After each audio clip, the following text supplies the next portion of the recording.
wise. Diane Wiest, he says, was in particular wonderful. She was the first actress to read the script, and basically she was so supportive of it, and it gave it this sort of patina of like elevated, Diane Wiest wants to do it, like this is a thing. Winona Ryder was obviously in his mind. He knew that he wanted her to play the role after Beetlejuice. He seemed to have gotten a real kick out of forcing Winona Ryder to play this role. Winona Ryder, a sort of tomboy emo kid who was beaten up in high school and now is forced to play the head cheerleader. But don't you think there's something in Tim Burton that he has this need to turn these gothic hype women into these blonde cheerleaders? Like all of his women, that is what they are. Well, there's Eva Green, there's Christina, but a lot of them, Eva Green, Christina Ricci, Winona Ryder, Helena Bonham Carter, like guys, you know what I mean? Yeah. The man has a type. No, the man has a type. That is for sure. I'm not disputing that for a second. Yeah. He wants them to look like a porcelain doll. Yes, but he wants a gothic woman to now look like a blonde. Yes. Right. Do you know what I mean? He doesn't cast a blonde. He casts a brunette and turns them blonde. I think it's like remakes them. I think what's your point, to underline it, it's him sort of taking it doesn't seem particularly subtle in terms of the Freudian component of him just sort of trying to take something that exists inside him and turn it into something more socially acceptable, if you will, quote unquote, something that seems more of what people want. Like, I do think that Burton, as a filmmaker, if you look at his work as a whole, you can see a guy who is constantly trying to twist himself into pretzels to make things that people want. I don't think that's what it is. I think he's making these women into something unreal.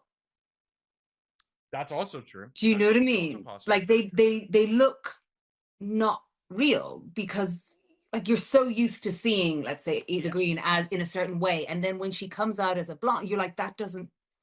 He's creating. Insane. She's so great in Dark Shadows. She's the best part of Dark Shadows. But you know what I mean? He's creating something unreal. Yeah. There could also be an element of, if I'm going to spend however many months with a bunch of people, I want my people, and then I'll just change to look like the characters. And like, yes, I think I can't imagine Tim Burton in the 90s being on set having a great time with, say, Cameron Diaz.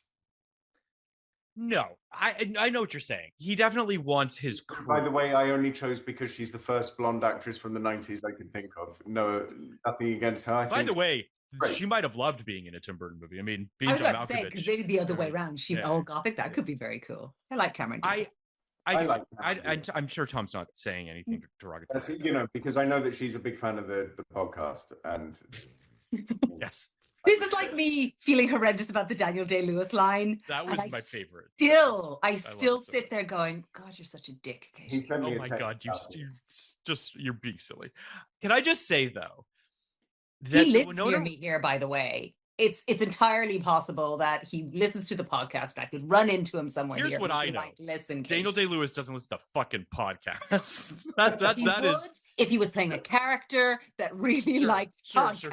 Yes. When he plays Joe Rogan in the next film that he's doing, he'll start listening to podcasts.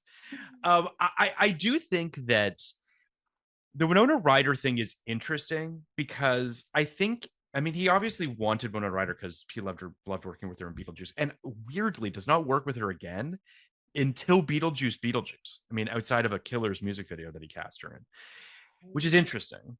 I'm assuming the Johnny component is part of this, and we'll talk about that in a second. But what I will say, good stuff. Yeah, we'll talk about it. But I will say that she's bringing something to Kim that is so undeniably Winona Ryder, in the sense of there are any number of, and I'll tell you, the people that were up for the role, I mean, it was everyone and your mother at that time, Julia Roberts, Molly Ringwald, Leah Thompson, Elizabeth Shue, like all the people you would expect to be up for this role in 1990. And those are all great actors, nothing against any of them. But I do think that Winona has this kind of, not wounded per se, but just like a kind of a darkness and a kind of messiness that makes Kim not feel like a cardboard cutout that she could have in the wrong hands. I also think too, I mean, let me just go on record and say that Winona Ryder's still my biggest crush. I've loved Winona Ryder my whole life. I guarantee that I am not the only emo Jewish boy or girl, for that matter, that loves Winona Ryder. So this is nothing new. But her in this strawberry blonde wig in this movie, which is insane, like it's so clearly a wig, obviously, is so fun because she doesn't really do anything like this. And to see her, there's a line that he said, that Tim Burton said.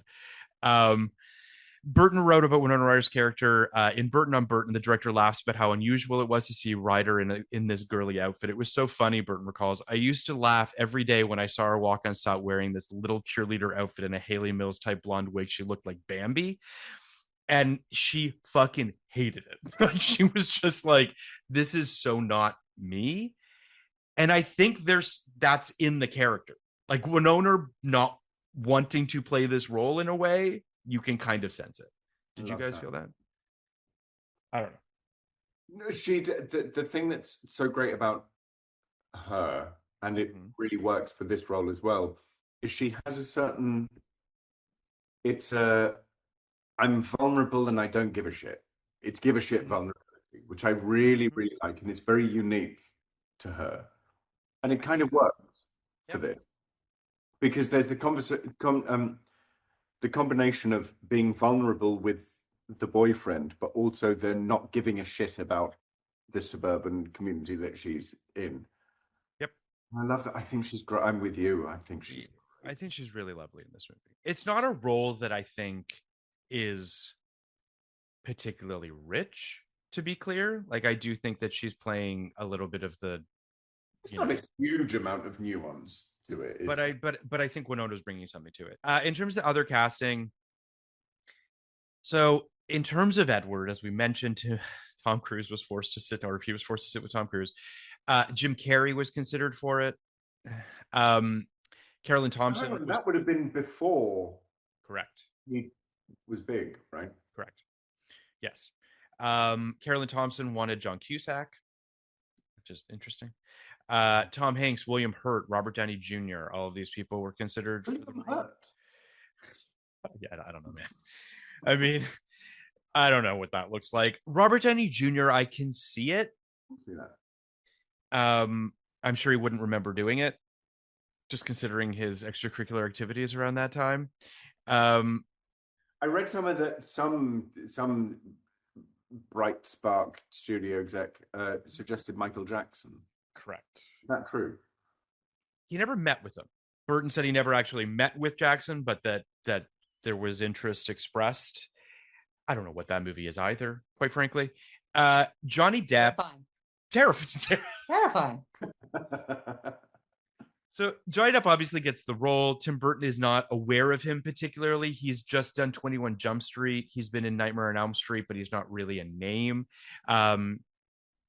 Basically, the studio was so sort of like unsure of this that they were adamant that no photos get out of his. Like, they just didn't know how people were going to react to this role. They didn't know how any of this was going to play. Johnny Depp turned down the Patrick Swayze role in Ghost to do this. He's movie. way too young to play the Patrick Swayze role in Ghost. I don't disagree. I also think, like, I don't know what that movie is. No, that's crazy. So, but anyway, so that happened. Crispin Glover auditioned for the Anthony Michael Hall role. Don't know what that looks like. No, I can definitely see that. Spookier than Edward himself. I know. I can definitely see that. I mean, Sean Astin was considered for the role as well. It's, Christian Slater, River Phoenix, Keith Coogan. It's clear that they wanted to play against the sort of 80s nerd type and put someone in that role, play against type. Anthony Michael Hall is great in this movie. Mm-hmm. He really is. Mm-hmm. Dustin Hoffman was considered for the role for Bill, for the husband, the father.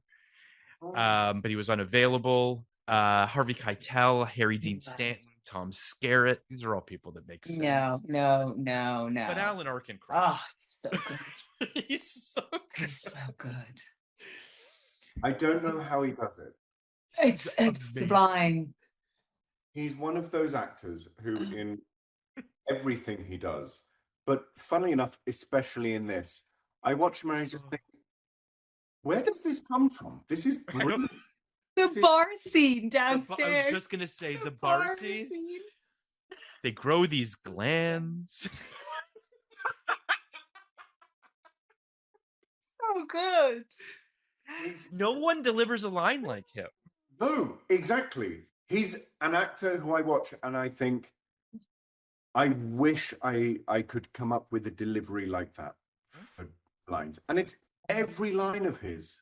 I'm in love with it. But every line, and there's no point to them in the script ever. But he steals them with. They're all the center of the scene. Yeah. When they're not in the script, he makes that happen. But it also feels like he's throwing them away too. Yes! Like he's just, all of them just feel like lines. They just like, nah. Apparently when he first read the script, he said, I was a bit baffled. Nothing really made sense to me until I saw the sets. And then I realized that Burton's visual imagination was extraordinary. That's the thing about this. That's why Gary Oldman turned down the part of Edward, because he read the script and just didn't get it. And he's admitted himself that he didn't get it until he watched it. And then it took 5 minutes of watching it and he thought, fuck, yeah, that's it. I mean, he would have been great. He would have been great. It would have been interesting. I just think that Johnny Depp brings sort of, he obviously did like he watched a lot of Charlie Chaplin, a lot of Buster Keaton, like he watched a lot of old pantomime stuff. There is a quietness and a sort of a visual comedy to it that I don't know that any of these guys would have been able. I mean, I weirdly think Jim Carrey might have been the best, especially at that time in his career. If he was really sat on and really played it as like sad, and like there is a world where Jim Carrey could have actually maybe pulled this off. But I think there's a physicality that these particularly actors, as it would have been before he discovered the large Jim Carrey. The role of the inventor was written specifically for Vincent Price. It would ultimately be his last role. He was suffering from various illnesses at the time. He's wonderful in this movie. So brilliant in this film. So elegant. He's such an elegant man.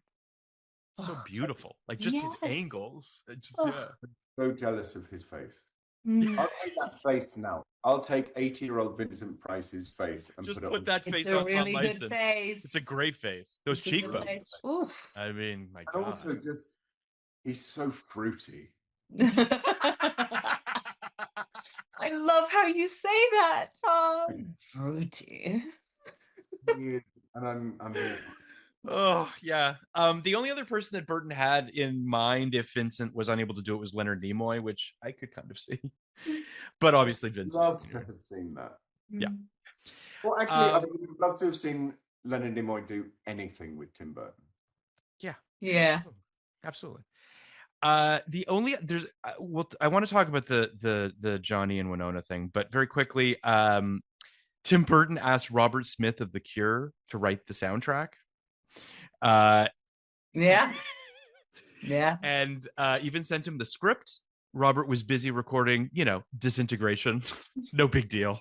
At the time, and didn't know who Burton was. So he was like, pass. And obviously, that's not to say that we didn't get an incredible score from Denny Elfman. Maybe I his wonder best, what that would have been. I know. Imagine the Cure score with this. Just chef's kiss. I mean, I can't even imagine. I'm half tempted to write Robert Smith and say, please. I don't know. Release what you would have done. No, because there's something sparkling about Danny Elfman's score. For sure. Do you know what I mean? It's like fairy dust. He goes opposite to the dark. You know what I mean? He doesn't play into that, which makes it all so magical. No, it lifts it up. I say this about Robert Smith out of curiosity. Yeah. There is not a single part of me that would want Danny Elfman's score to be replaced. I think it's beautiful. It makes me cry every time. I love it to death. The music box component of it, of feeling like you're inside one of those little music boxes, the bum bum bum bum bum, it's like you're just it's you can't imagine any other music with it. It is there are a few moments in this movie that made me cry yesterday as I was watching it, and so much of it is the heart on its sleeve score that's just the swelling of strings and the swelling of all this stuff. This larger than life component of it is just exquisite. And I mean, Tim Burton has said as much that he can't, it's his favorite score, it's his favorite, collaboration with Danny Elfman. They hit the skids right after this. They do Nightmare Before Christmas, and that is when they sort of come to, I don't want to say blows, but like that's when their relationship fractures. And Ed Wood is the only movie of Tim Burton's that Danny Elfman does not do the score for, because of, it seems as though I think they just, you had three very big personalities, and we'll talk about this on our Nightmare Before Christmas episode, but like you had Tim Burton, Henry Selick, and Danny Elfman, and they all, Henry Selick, the director of the movie of Nightmare Before Christmas. Gosh. Tim Burton produces it. Tim Burton is involved in the writing of it.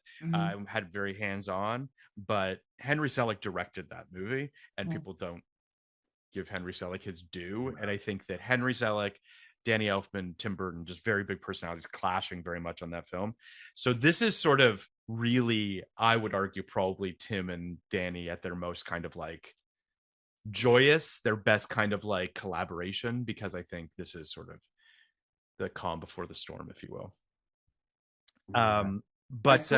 Yeah. How long ago was it? It must have been nearly 20 years ago. There's a choreographer called Matthew Bourne, who is a ballet, but a kind of modern version of ballet. And he did an Edward Scissorhands ballet, contemporary ballet. Sure. And it was mainly the music that didn't work for me because it was too much. The two things that I love in particular about the film is the delicacy of the score and the minimal movement, particularly from Edward. Like it's interesting that Johnny studied Chaplin and Buster Keaton and the rest, because it seems as though what he got from them was stillness. And that's what absolutely makes him so perfect. And that's what, of course, when you're doing a ballet, the two things you don't have are stillness and subdued music. But it's stillness with the hands still always slightly ticking. Tick, tick, tick, well, you can see the influence of the German expressionism, which I know that Tim Burton had said before. And there's a particular film, a brilliant film called The Cabinet of Dr. Caligari, which is about a carny guy, Dr. Caligari, who has a somnambulist called César, a sleepwalker who he hypnotizes into doing murders as he sleepwalks. And it's so brilliant. It's so brilliant. And I've seen it 1,000 times. And the theatre company that I've involved in, we did an adaptation of it. And it's a great, I once saw it at the cinema with, do you know a band called the Tiger Lilies? They're a brilliant band. And they were doing the live music to it. And I love it. And you can see, not only with César the Somnambulist, both in the makeup and the hair and in the movement is very Edward Scissorhands, but Dr. Caligari is the spitting image of Danny DeVito as the Penguin. Sure. And going back to what you said earlier, Phil, about Tim Burton being a cinephile, it goes way back to the 20s and to his Batman Returns is basically a German expressionist movie. God bless it for it. Like, and also this with his sets, when he does a very Burton-esque set, it's Yeah, it's fully 1920s German expressionism, and amazing. The house on the hill, you know, Edward's home, if you will, is basically the cabinet of Dr. Caligari. I mean, it's that, all the kind of off kilter windows and shadows and all of it.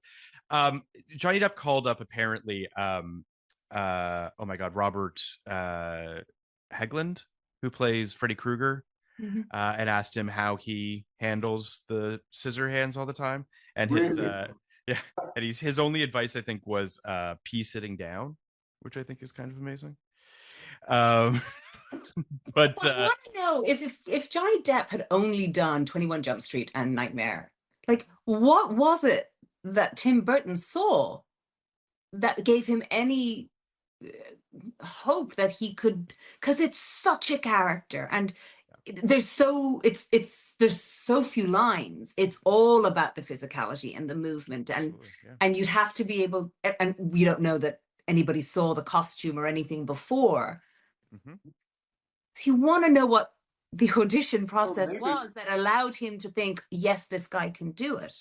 Maybe it was just that they met, they got in a room and they chatted. And this is why self-tapes are a bad idea. I mean, we're also talking about two people that clearly are very much on the same creative wavelength. God willing, they're not on the same personal wavelength. But it does seem as though, yeah, that from what it sounds like, I mean, Johnny Depp has 3 credits prior to this movie, essentially. Nightmare on Elm Street, Private Resort, a movie I don't know. He's in Platoon. He's got a bit part in that. And then he's in the John Waters film Crybaby, which I believe is shot prior to this. So it's possible that Tim Burton might have seen dailies. I don't know. I mean, maybe. But it's pretty crazy that Johnny Depp is not just the lead in Crybaby, he's the poster. If you've seen the poster for Crybaby, it's just Johnny Depp's face. So like 21 Jump Street made him a known entity. So, you know, my guess is that he sat down with him and was like, yeah, I think this guy can do it. I don't know. On the Johnny Depp of it all, he meets Winona Ryder at the premiere of, ironically, Great Balls of Fire, the movie about Jerry Lee Lewis, which, you know, is something. She is 19, I believe. He is 26 or 27 or something in that realm. They had somewhat of a significant age difference. He sees her at this premiere. He speaks of it as like this moment when, like, you know, an iris, you know, in those old movies where it's just like she became his everything. He speaks very floridly about her. There is nothing in my 27 years that's comparable to the feeling I have with Winona, is what he said back then. Famously confirmed his sentiment by tattooing Winona Forever on his arm, which he would later turn into Wino Forever after they had broken up. Winona Ryder responded to his tattoo in 91 with Rolling Stone saying, I was sort of shocked. I kept thinking it was going to wash off or something. I can't believe it's real, man. It's a big thing because it's so permanent. And he said, it ain't going nowhere. So they start dating. They become engaged in 1990 when this film comes out. Pressure from the media is what eventually caused them to split, per them. At least according to Depp, this was the reason for their breakup. He tells Los Angeles Times, it's very hard to have a personal life in this town. My relationship with Winona, it was a mistake to be as open as we were. I thought if we were honest, it would destroy the curiosity monster. Instead, it fed it and gave people license to feel they were part of it. You know. So he learned? Oh, yeah. Listen, I'm not going to sit here and I'm certainly not going to sit here and defend anything that Johnny Depp has done in his personal life. They were, and I can only speak for myself, in the early 90s, you know, they were an it couple. And I think that it helped both their careers to a certain extent, but clearly it didn't help their personal lives. Did their breakup have anything to do with Tim Burton not working with Winona for, 20 years? I certainly hope not. But Who's to say? Um, they have palpable chemistry in this movie. Um, I don't know how you guys feel about as actors, um, when actors fall in love on set, and have. Do you sort of know what I'm saying? Like you're as a Isn't that viewer, notoriously a chemistry killer? but it can also break the other way, right? Like the couple that comes to mind, two couples that come to mind over the last little while are ironically both Spider-Man couples, but Andrew Garfield and Emma Stone and Tom Holland and Zendaya are people that literally fell in love while filming the movie. And I think that that's helpful to the chemistry, but how do you guys feel about that as actors? I've never fallen in love with a co-star, so Neither I have don't, I. I'm I've not even asking got in terms of, to worry about, to be honest. Too much else to worry about. Too busy this was not, trying to let me remember my rephrase the life. question. And I then, don't and want then this. I got married. And then I got married, Bill. Yes, no, I understand. This was not a leading. I can understand how perhaps my question was misinterpreted. I meant it on a professional level. I didn't mean in the sense have you guys hooked up or fallen in love with co-stars. I mean in terms of watching it as a viewer, right? Do you think that there is something added to their performances when you know what is happening on set, right? Like I No, watched this movie, for yeah. instance. Okay, all right, okay. no, I genuinely don't. I think that's largely marketing, and it's persuading people, telling people to look for it. Even if you don't realize it, if you know that it's a real couple, then you look for certain. I find it distracting. Oh, interesting.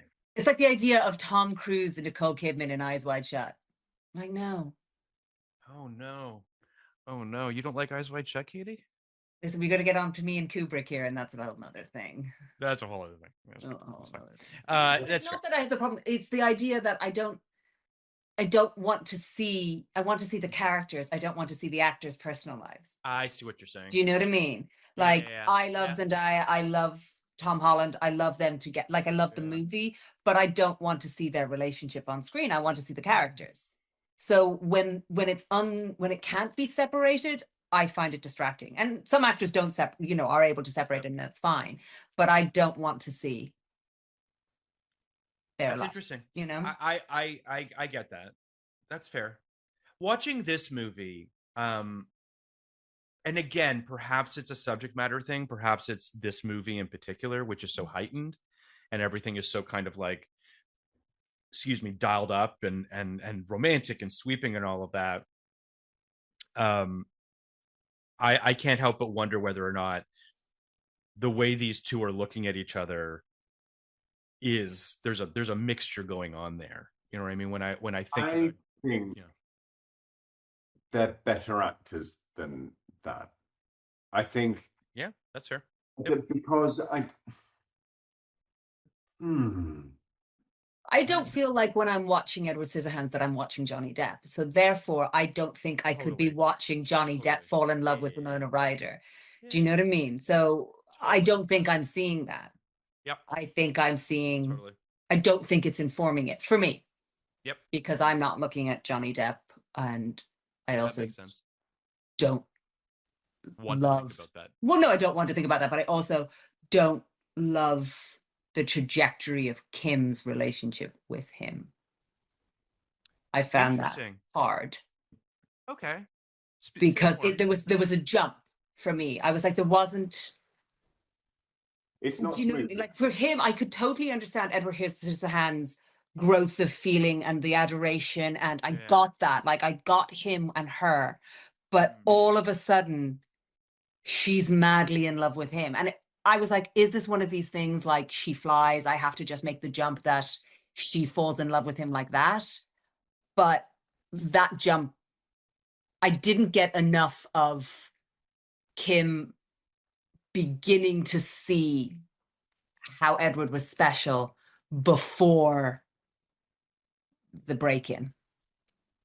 I just got that she thought he was weird. She was weird. She was weird. You weird. And then all of a sudden it was like, oh no. we are in love and I am going to speak of you to my grandchildren 80 years in the future. Well, it did seem to be, to me, that the basis for her falling for him was just that he was clearly falling for her. Do you know what I mean? Yeah. It wasn't that there was anything else that he was offering. It was just that she saw that he was into her, and that was enough. And I think that's a very underwritten part of it, especially that Jim was just a dick. Yeah. And didn't know how to show his. It's more that Jim lost rather than Edward won.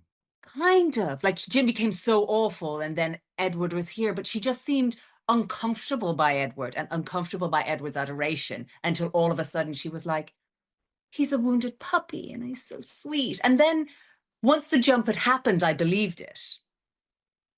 But do you know what I mean? I didn't disbelieve the relationship when all of a sudden she was in love with him. I was like, I get it, I'm there. And but I forgave everything before. The end, the end justified the means. I was once they were once they were together, I was like, I'm here and I get it. And they were beautiful and it was lovely. But the jump for me was like, whoa, oh, okay. And I loved the start of it. Like, I loved that it was him on TV staring at her. And I really, really enjoyed that moment. I liked that moment. I found that she was uncomfortable by it, not she was moved by it. That's what I got from that. I agree with both of you. And yet, again, if you can't see Phil's face, he hates me. I don't hate. Please, it's not possible to hate you. It really isn't. I guess what I'm saying when I say that I agree with both of you is that I think there are points on both sides that I think are valid. I think that it is a little jarring, and I felt it this time as well. But I also feel like I'm willing to give it a little bit of a pass for a couple reasons. The first is she's a teenager and she's got kind of blinders on, right? She's been living in this sort of world of Jim and, I don't know, going on camping trips in a shitty van and like just. Don't you think how great we'll have our own van? And that was going to be my opening originally for this episode. In the back. Yeah, where I was like stealing from your parents, and so you can have a van like Denny with a mattress in the back. But yeah, I do think that she's just very sort of siloed off. And I think that the thing that wakes her up is jarring, right? It's the moment when basically she's like, then why did you break into the house? And he says, because you asked me to. And it's sort of like a light switch goes off for her, which I agree with you, Katie, is not nuanced, but it does sort of feel like the walls fall away that she's been kind of moment that actually I'm fine with that, because it's such a perfect line. No, but I agree with what I can completely believe that a young girl or a young boy would fall in love with the person who says that. It's certainly under these circumstances. It's the Princess Bride. It's as you wish. Yeah. It's a beautiful line. You asked me to. Oh, it's a beautiful line, but it's not the first time she hears it. It's because Jim is saying it to her before as well. He'd do anything for you, blah, blah, blah, blah, blah. So that's why I'm not like, it's not a, for me. I see what you're saying. Do you know what I mean? She already knows that. When Jim says Razor Blades would do anything for you. Yeah. Which is a great line. Oh, yeah. No, there's a lot of great lines. Yeah. I hear what you're saying, Katie. It's not as graceful, and I felt it myself this time around. And I think it's one of the things because once it happens, I was fine. And I haven't seen this movie in quite some time. So before I kind of just went with it. I was like, oh, it's all part of it. But now I was watching to watch it, and it just didn't work for me. But then, like I said, was it something I was supposed to just buy into? I was like, okay, it's just happened and just go with it. And so I did. And it was, the last half of the movie was beautiful. So it didn't bother me in that way, but it bothered me. Totally agree with you that this, I had the same react. I've seen this movie innumerable times. And this time, as is the case with doing this podcast, I'm sure you guys are the same way. When you're watching movies that you love, like it's just they're there. They're just comfort food, and it's just so. But when I'm doing these podcasts, I'm taking notes and I'm watching it with a And this time I had the same reaction you had, Katie, when she sees him on TV, which is that she's uncomfortable by his feelings for her, which again feels genuine, right? Like I imagine, I can only assume, teenage girls have a lot of unwanted feelings coming towards them, and it's not great. So I imagine that is a lot. And I think that moment, obviously, they take the piss out of it by him being electrocuted, and Jim saying, "I'd give my left nut to see that again." It is that takes the piss out of it a little, so it doesn't feel so, which I think is important. But you're absolutely right. This time round, I did watch it, and from Kim's perspective, I did kind of go like, "But you've been teed up to this. Like, this isn't a shock." When he says this to you, why now? And also she knows he adores her. She can see it. So none of this is, oh, I didn't see you that way. I wasn't aware of your feelings. Confirmation. Yeah. Finally, you could know that someone fancies you, and then when they finally say, "I fancy you," maybe a little more eloquently than that, but I mean, that's how teenagers. It's amazing. Amazing. I want to kind of. How old's Kim meant to be? I mean, high school. 16. Yeah, something like that. But also, as a 16-year-old, I don't know about you guys. Did you like? Old-hearted. Think back. I'm thinking back. But no, as a 16-year-old, like, I would obsess over. Like you did. Like I didn't fall for somebody instantly. Like it was. Do you know what I mean? The whole idea that's all of a sudden, like a 16-year-old's like obsessed. They spend ages focused on something, and like that's, unattainable and all of that. The whole like the idea that you would all of a sudden fall for one, I seems again, there's no point that it needs to be believable. It's a Tim Burton movie. It's not supposed to be believable. So but like I just threw all that out the window and I was like, great, she flies. It's a fantasy too, right? Like this is Tim Burton's fantasy that he gets the girl. Doesn't really get the girl, kind of gets the girl and gets to kill the boy and what like he gets the girl. He gets the girl. He gets the girl. Which I think is a little bit of kind of baked into the wish fulfillment element that this has for Tim Burton. I want to kind of jump through. I mean, we've talked a lot about the plot, but like this movie basically opens with an elderly lady, a kid that's swallowed inside a bed that looks insane. That's just like absolutely insane. I love that as a way of showing me that, you know what, this is a fairy tale.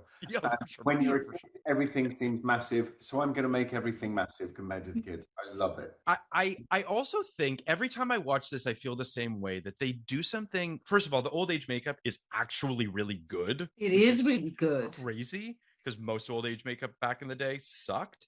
No, it is really good. It's really good, and also they hide the Winona component of it in a really kind of clever way so that the reveal can happen at the end. I mean, I don't know about you, but I always assume that people think it's Peg talking to, right? But anyway, classic Tim Burton, fucking flying over a model with Danny Elfman's bonk, bonk, bonk. I mean, like, just that's whatever. I cried. Yeah, it's great. It's beautiful. Kathy Baker in this movie. Oh, so delicious. So delicious. Oh, God, everything about her. Her nails on the door frame.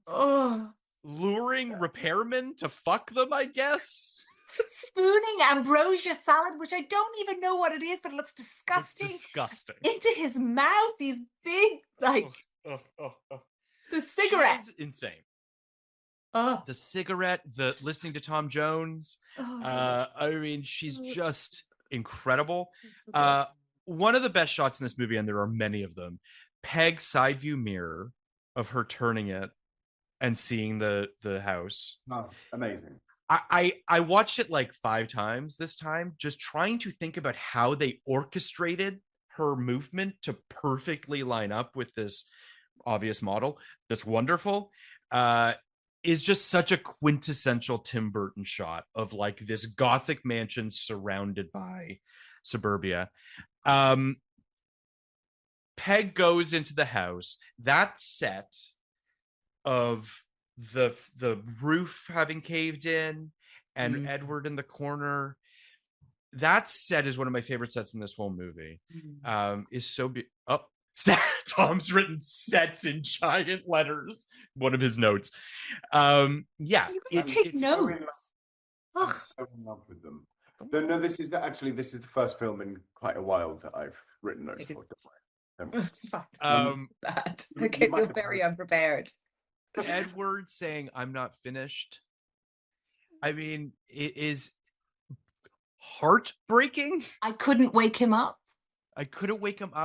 And when you do see that flashback later in the movie and he tries to touch him and he cuts his face, like when he did, oh my god, as lacking in subtlety as it is that this man literally cannot touch things, it is just so visceral, the notion of not being able to touch your loved ones. Like it is, and that all he can do is hurt them. That moment, even more than the not being able to hold her, the two moments that properly made me cry with him. I mean, I cried a lot during this film. I don't think I'm well. But the two that really got me was that him trying to touch Vincent Price and slicing into the fruitcake of his face. And the other one was trying to open the door. Oh my god, the doorknob when he's locked it fucking kills my old boots. I was destroyed by that. It really, really, that was one of the moments that got me as well. Right. On the flip side, the thing that I enjoyed most about it, set. Sure. The fucking that he makes all of these robots and how anthropomorphized they are. He even has the idea of creating a humanoid. It is absolute heaven for me. I can't begin to tell you. You remember in the Q&A, the last episode, and you said, which film would you most like to live in? And I still stand by My Neighbor Totoro, but to live in the inventor's castle with Vincent Price. Making cookies with his robots. With machines that have faces. With machines that have faces and do needless, and they did running, some of them were like walking. You're running things in order to move the conveyor belt. So good. Absolute heaven. Yeah, it's absolute heaven. It is, I mean, it's also one of those things too where like Elfman's cues are also, I mean, as you very well know, maybe our listeners don't, but like score is the last thing that comes out, right? You've edited an entire movie. So they're scoring something that's completely cut already. The only instances I've heard of that changing ultimately really is John Williams, who said to Spielberg on several occasions, like, can I get a little bit more here and a little bit more here? Like that, but more times than not, it's locked. On Watchmen, on the TV show Watchmen, which Trent Reznor did, who we know from our episode of Gone Girl. I don't think they saw a cut, and I don't think it was cut to their music. They were given the scripts, they made the music, and then it just fit together perfectly because which makes sense. Scripts are perfect, and the score is perfect, and it just melts. Carry on.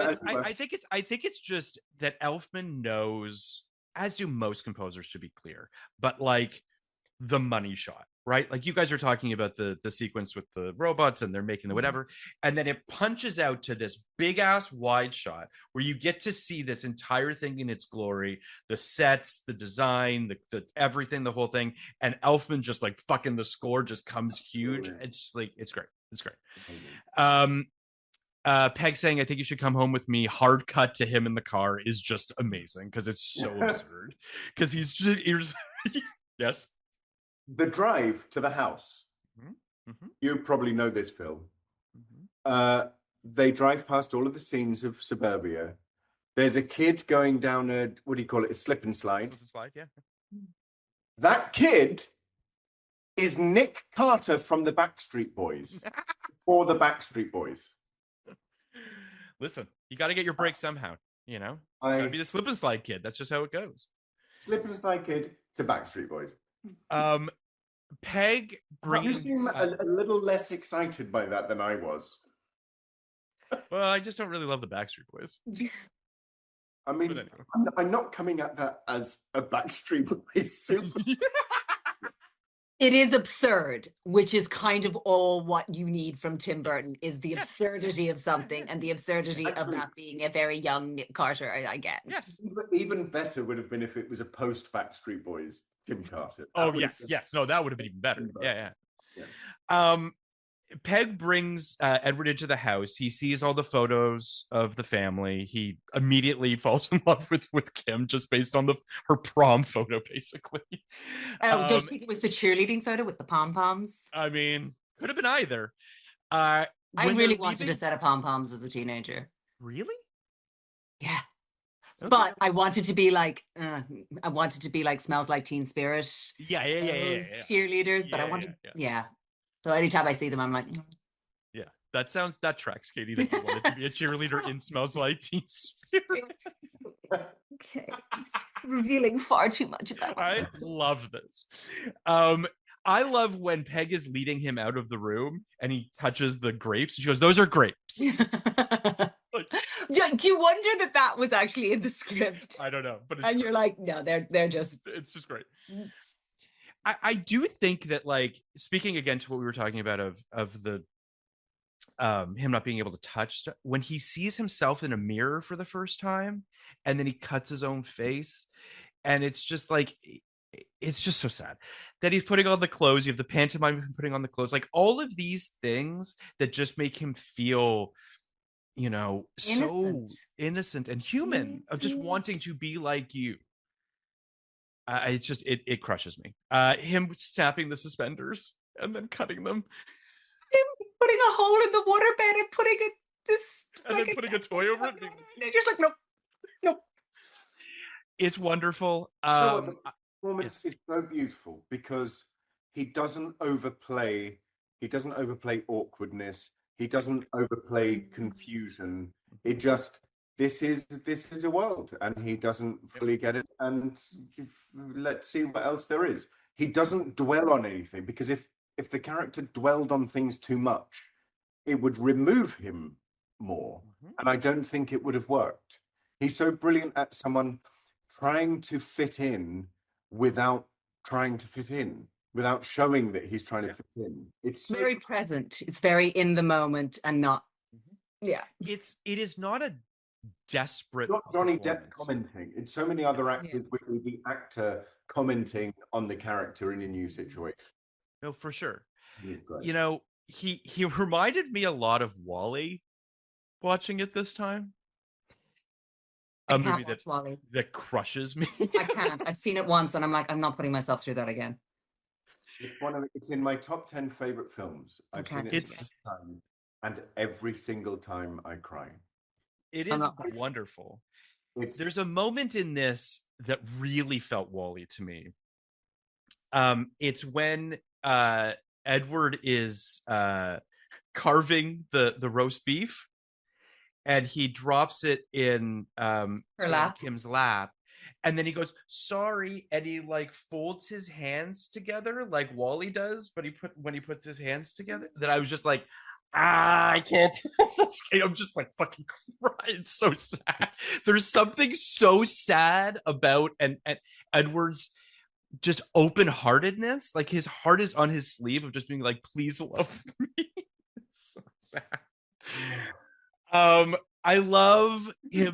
Great is none of it is played to make us cry. For sure not. Agree. Brilliant. Yeah. If anything, it's played to make us laugh. And that's why it's so devastating. Totally. Kim comes home in the middle of the night. Edward's in her bedroom. And she screams bloody murder. He destroys the waterbed. And she's screaming about how there's a man with an axe in my room.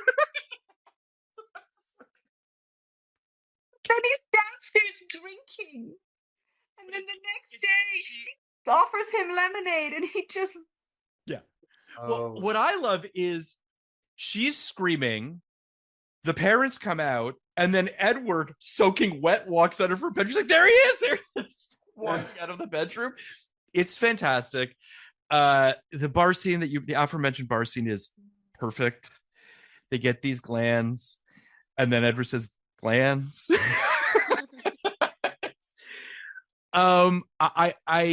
It's wonderful. Do you know, like, Alan Arkin is like the same tone all the time, and it's never monotonous. Like, he is at the same level in every scene. No matter what else is happening in the scene, he's here. It never changes, and it's still brilliant. Yep. It's not boring. It's not dull. You're like, it's genius. How? Because it's suburban dad. This is my place. Yeah. This is my school. And there's one line about running your own company. It says, and I don't know what that's like. And that's it. That's the backstory.